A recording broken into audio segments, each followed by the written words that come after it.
I love them. I don't care what anybody thinks. I love the Beatles. It's really important in those teenage years to belong. It's a teen sensation invasion. Music often is something that supports our brain. Crowd winds around the block. The horde of flighty teens waited and chanted. Waiting to catch a glimpse of their idols.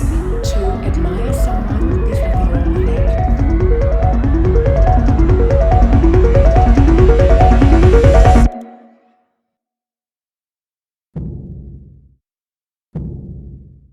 He's kinda cute, I guess. Why are you so perfect? You are ruining my life! Please, oh please let him be a terrible douchebag in real life. I have all these feels inside of me. I know that our brains are wired for relationship.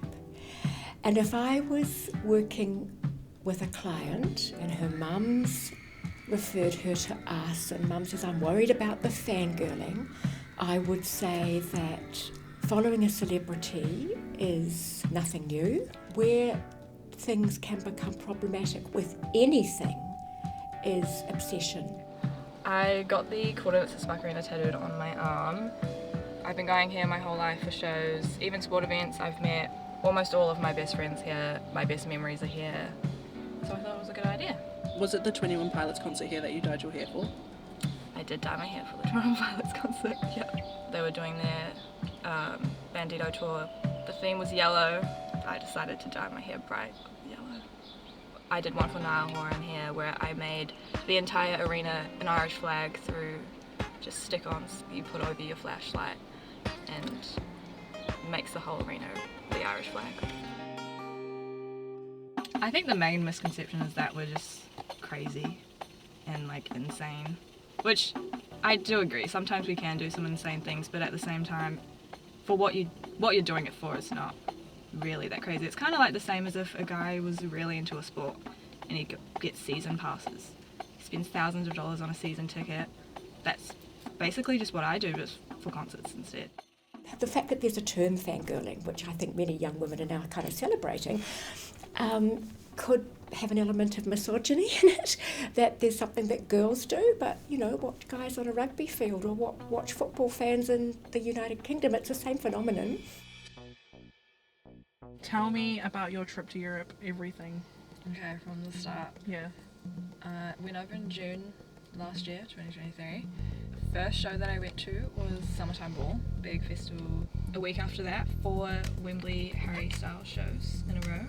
Then I was in Belgium with my sister, Harry Styles again. I flew back to London just to see the 1975 headline Reading and Leeds festival. Planned my entire trip around those shows as well as seeing the 1975 in Paris, purely because they have a song called Paris, which I went to that with friends that I met in Paris, but a month later we decided to meet up again in London.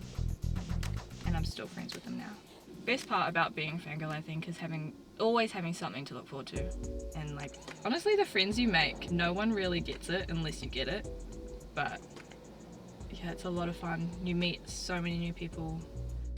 My first memory of Faith was we were added to a Panic at the Disco group chat and we just started talking. So I kind of got to know Faith and her friends and stuff, and we realised we had so much in common. And after that, it was like, we just clicked and we've just been really good friends since.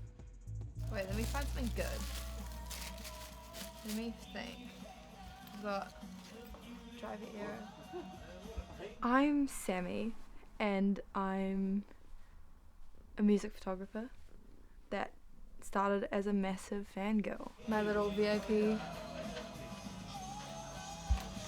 meet and greets and VIPs always. I remember I would have been about 6 years old, I think. And my neighbours had more like channels than we did, and I remember them coming over and being like, come on, we're all watching Camp Rock. So I remember running over and I'm like, I don't really care about this, like boy Jones. And I remember sitting down, fell in love with Nick Jonas. It was life-changing. It totally took over everything. My whole room was covered. The whole room was covered in posters, like every single wall and every single night I had to say goodnight to the boys and give them all a kiss. It's weird looking back on that now. I don't do that anymore, but I think about it sometimes. First kind of main things that really stood out to me was going to Panic at the Disco. I saw Jake Chams, who is their music photographer, and then it was at that show when I kind of saw him and met him that I was like, wow, what a cool job. Like, you get to just travel the world and take photos and go to concerts and hang out with this amazing band. And so it was like literally that show when I met him was when I decided that I wanted to do that.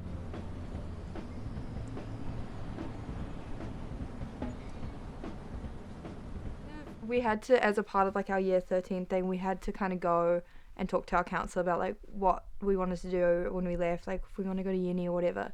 And I spoke to her and I was like, yeah, this is kind of something that I considered. But I was like, I thought everyone was going to be like, no, that's because a lot of people did. They're like, it's probably not a good option. She was like, yeah, and she gave me like options of different schools and how I could get into them, even though I was not a photographer. When I was in Whitecliffe, I was so stuck on like music. That's all I want to do is music, music, music. It's the reason I'm there is because of music. You know, it's the reason I'm doing photography is because of music. And all my lecturers were always like, you need to not be so stuck on music. Like, figure out something else, do other things and stuff. But then to everyone else, they were saying, you need to find your niche. And I'm like, I found my niche. Why can't I do my niche? My final year, I like really was just full blown music, and that's, I'd say, when things really kicked off for me, because that was kind of all I wanted to do.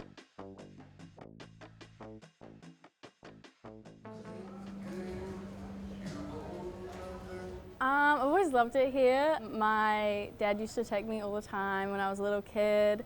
And we would come buy albums, and a bunch of my like parents' friends worked here when they were teenagers. So I applied like 5 times when I was like little, like from like 14 upwards. And then a job became available when I was in my last year of uni. So I applied and I got it. It's definitely a perk working here. But I'm also introduced to like a lot of new stuff that I wouldn't have listened to otherwise. And I met some cool people. We met Angus and Julia Stone, which was really cool. Definitely like opened up opportunities that I wouldn't have had otherwise. The highlights so far, shooting for the Jonas Brothers was insane, absolutely surreal. Obviously it's like a real full circle moment, as they were like my first ever little fangirl obsession. And not only just photograph them, but being hired specifically by their team as the only photographer and being trusted to do that job for them was just so insane.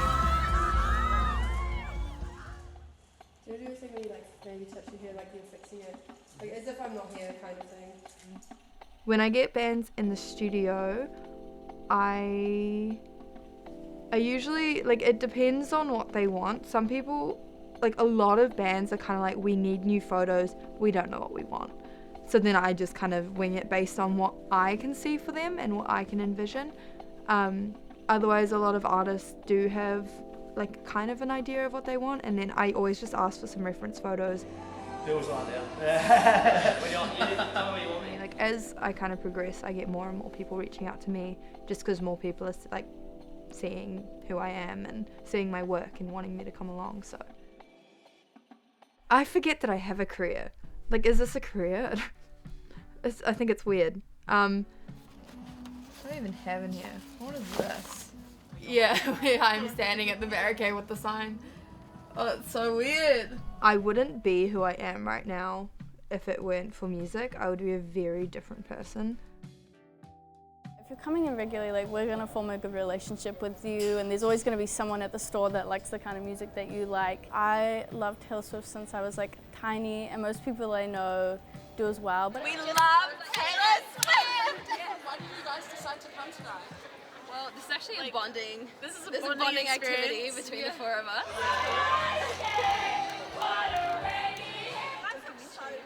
Thank you. Same thing there. Yes. Music often is something that supports our brain. It's more like we'll seek out people who are interested in the same person, we'll listen to that music over another music, we'll try and get to a show, and there's going to be belonging coming from that. There's going to be good stuff coming from that. And people who have been involved in following a celebrity intensely, often it's their inroad to the creative arts because it gives them an outlet to be creative. I think it shaped my personality. We call it a catgasm. So it's shaped, obviously, my career path. Everything that I am is music.